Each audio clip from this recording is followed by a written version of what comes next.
Oke, Assalamualaikum warahmatullahi wabarakatuh.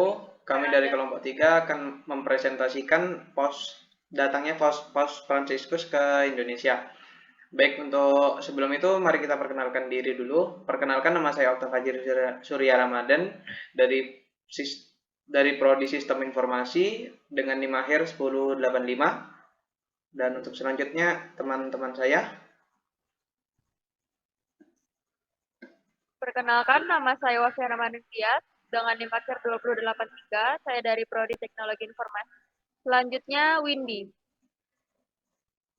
Baik, perkenalkan saya Windy Rizky Amalia dengan NIM akhir 1110. Saya berasal dari Prodi Kesehatan Masyarakat. Baik, selanjutnya Cahyani.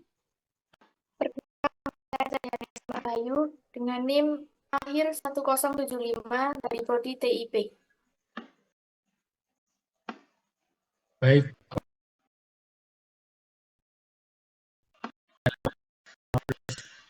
dari Prodi Agroteknologi.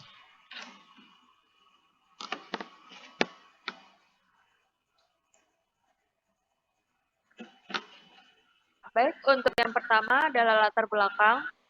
Mengapa Paus Fransiskus datang ke Indonesia? Michael Trias Kuncahyono menyatakan kunjungan Paus Fransiskus ke Indonesia bermanfaat kebebasan beragama, terutama bagi umat Katolik. Itu Fransiskus datang ke Indonesia pada September 2024 dengan berbagai latar belakang, salah satunya memiliki latar belakang yang erat kaitannya dengan visi perdamaian dan persatuan yang selalu diperjuangkan oleh Vatikan. Sebagai pemimpin Gereja Katolik Roma, Paus Fransiskus telah dikenal luas karena komitmennya terhadap dialog antar umat beragama, toleransi, dan penghapusan diskriminasi.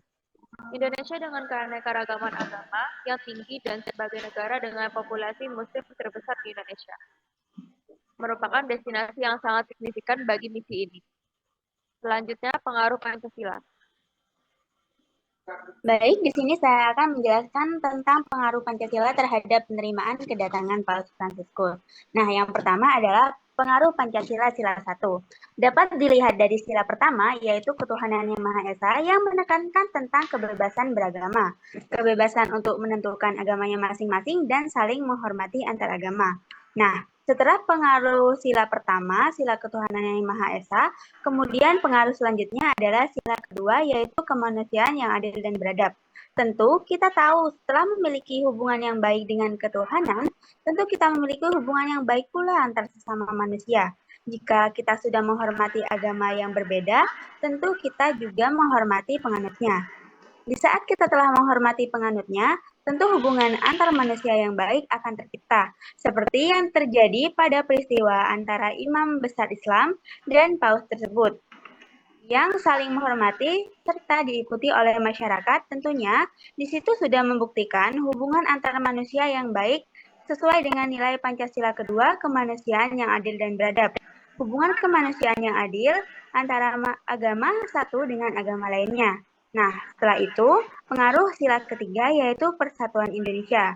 Kehadiran Paus Fransiskus tersebut dapat mendorong adanya persatuan di Indonesia. Bagaimana bisa? Tentu saja, setelah kita menerapkan sila pertama dan kedua, yaitu saling menghormati antar umat beragama dan menjadikan hubungan baik dengan antar manusia, tentu saja hal tersebut akan menciptakan persatuan bangsa Indonesia. Selanjutnya yaitu dampak konsekuensi terhadap masyarakat beragama. Yang pertama, memperkuat hubungan antar agama. Penguatan hubungan antar agama ini seringkali disampaikan oleh dalam kunjungan Paus Fransiskus yang ulang lagi. Guys, ulang lagi ya. Iya, aman. Santai, ini Zoom juga santai. Selanjutnya yaitu dampak konsekuensi terhadap masyarakat beragama. Yang pertama, memperkuat hubungan antar agama. Kunjungan Paus Fransiskus seringkali mendorong dialog antar agama dan meningkatkan kesadaran tentang pentingnya toleransi dan kerukunan antar umat beragama. Dalam kunjungannya ke Indonesia, Paus Fransiskus menghadiri pertemuan tokoh lintas agama yang digelar di Masjid Istiqlal. Hal ini bisa memperkuat hubungan antara komunitas Kristen Katolik dan komunitas agama lain yang ada di Indonesia. Yang kedua yaitu penguatan iman Katolik di Indonesia. Paus Fransiskus sering melakukan kunjungan untuk memberi dorongan moral dan spiritual kepada umat Katolik di berbagai belahan dunia. Hal ini bisa memperkuat iman bagi umat Katolik dan mendorong partisipasi yang lebih aktif dalam kehidupan gereja dan kegiatan keagamaan dalam agama Katolik. Yang ketiga yaitu reaksi kelompok agama lain. Seperti yang kita ketahui, Indonesia adalah negara dengan keragaman agama yang sangat luas, di mana Indonesia memiliki 6 agama yang dianut. Ada potensi untuk konflik atau ketegangan antar kelompok agama yang berbeda. Ketegangan sosial ini bisa meningkat jika ada persepsi bahwa kunjungan tersebut lebih memihak pada satu kelompok agama dibandingkan yang lain dan mengabaikan kepentingan mereka. Namun, masalah tersebut dapat diatasi dengan melakukan sosialisasi mengenai kunjungan tersebut kepada masyarakat umum, termasuk informasi tentang pesan damai dan persaudaraan yang dibawa oleh Paus Fransiskus.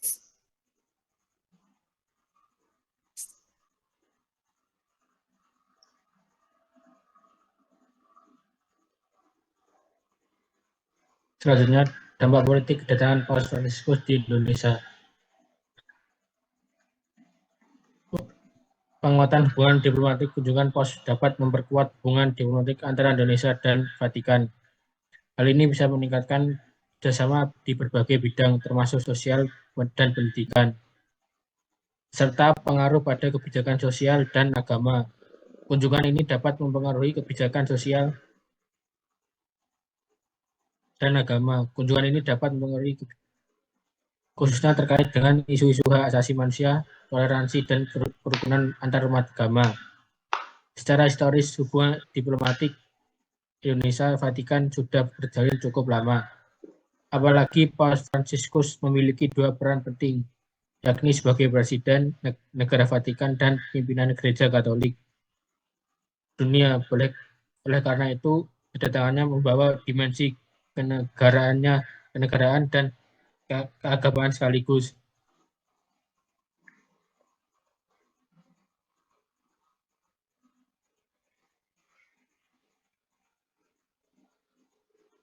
Baik, pengaruh yang terakhir ini tentang pengaruh Pancasila terhadap persoalan tersebut. Nah, yang pertama, penguatan nilai ketuhanan. Nah, penguatan nilai ketuhanan itu merujuk ke sila pertama, yaitu kerukunan beragama. Kedatangan Paus dapat memperkuat dialog antar agama dan toleransi beragama di Indonesia, yang berpacu pada sila pertama, yaitu ketuhanan yang Maha Esa, mencerminkan bahwa Indonesia adalah negara yang menghargai keberagaman agama. Nah, setelah itu, Paus sebagai pemimpin umat Katolik dunia dapat membawa pesan perdamaian dan mempererat hubungan antar umat beragama di Indonesia. Setelah itu, yang kedua, penguatan persatuan. Penguatan persatuan itu lebih merujuk kepada sila ketiga, yaitu persatuan Indonesia, yang menekankan pentingnya menjaga persatuan dalam keberagaman. Kedatangan Paus ke Indonesia berpotensi memperkuat nilai ini, terutama jika direspon dengan semangat positif dari berbagai lapisan masyarakat. Seperti yang kemarin itu kan lapisannya itu sangat-sangat banyak ya, mulai dari penduduk biasa walaupun ya tidak seagama gitu, tetap banyak itu kan yang sangat menghargai kedatangan Paus Fransiskus ke Indonesia. Nah, yang ketiga, dinamika sosial dan politik. Kedatangan Paus itu merujuk ke reaksi kelompok agama ya di Indonesia. Kedatangan Paus mungkin juga memicu berbagai tanggapan dari kelompok-kelompok agama lainnya. Sebagian kelompok mungkin menyambut baik kunjungan ini sebagai bentuk pengakuan terhadap keberagaman agama. Sementara kelompok lain mungkin juga merasa perlu menegaskan posisi mereka dalam konteks mayoritas. Dampak ini mempengaruhi dinamika sosial politik di Indonesia. Tetapi jika dikelola dengan baik, nilai-nilai Pancasila seperti toleransi, kebersamaan, dan penghormatan terhadap perbedaan dapat semakin dikuatkan. Yang keempat, peran negara dalam menjaga kebinekaan. Kehadiran negara. negara. Negara itu kan berujuk dari banyaknya masyarakat, suku, budaya itu kan bermacam-macam menjadi satu, yaitu agak negara kan. Nah, dari semua itu ya negara itu lebih mengakuisisi atau lebih lebih menjadi satu pemerintahan gitu loh. Nah, setelah itu negara juga memerintah dari sisi intuisi keagamaan juga harus mengambil peran aktif dalam menyambut kedatangan Paus dengan menekankan pentingnya nilai-nilai Pancasila, khususnya dengan merawat kebinekaan. Kehadiran Paus di Indonesia juga dapat menjadi momentum bagi negara untuk mewujudkan komitmennya dalam melindungi kebebasan beragama dan mendorong harmoni sosial di Indonesia. Nah, yang terakhir, tantangan dalam penerapan Pancasila di Indonesia. Nah, yang pertama itu ada radikalisme. Ada potensi bahwa kelompok-kelompok radikal atau intoleran yang mungkin menanggapi kedatangan Paus itu dalam bentuk yang negatif. Seperti kayak, iya sih, memang.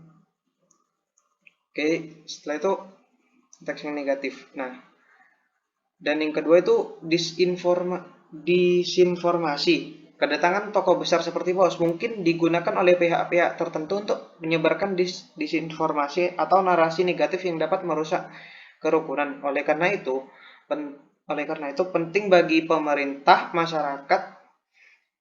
dan masyarakat untuk mengedepankan nilai-nilai Pancasila dalam menghadapi tantangan ini.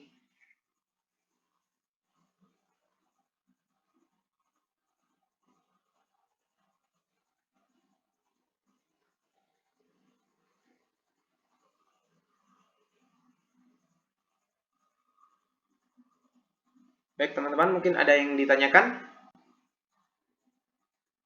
Oke. Mungkin sekian saja dari kelompok kami. Terima kasih.